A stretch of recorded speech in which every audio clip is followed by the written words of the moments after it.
আসসালামু আলাইকুম রহমতুল্লাহ বরকাত। সম্মানিত দেশবাসী, আমি cancer specialist doctor S Sarwar. বিশেষ করে আমি বলবো যে মাননীয় প্রধানমন্ত্রীর খুব কাছের লোক, আপনি রেলমন্ত্রী মুজিবুল হক সাহেব, ওনার প্রধান গানম্যান মুস্তাফিজুর রহমান, তার ভাইয়ের ক্যান্সার হয় আর শেরপুর সদরে হাসুমিয়া। উনি আবার আওয়ামী লীগের সেখানে ইউনিয়ন কমিটির সভাপতি। তাদের পরিবারও 10 জন MBBS ডাক্তার রয়েছেন।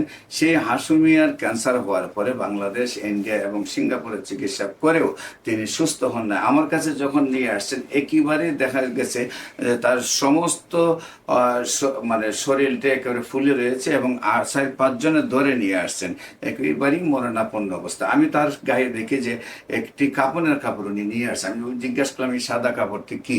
উনি বললেন যে আমি আমি ডাক্তাররা বলছেন আমি আর বাঁচবো না, তবে আমার নিজের টাকায় আমি কাপড়ের কাপড়টা কিনে নিলাম। আমি, না, আপনি বাঁচবেন আল্লাহর অশেষ রহমতে। আমি চিকিৎসা করেছি সেই হাসুমিয়া সদর, শেরপুর সদরের, এবং আপনার রেলমন্ত্রী মুজিবুল হক সাহেবের প্রধান গানম্যান মুস্তাফিজুর রহমানের ভাই।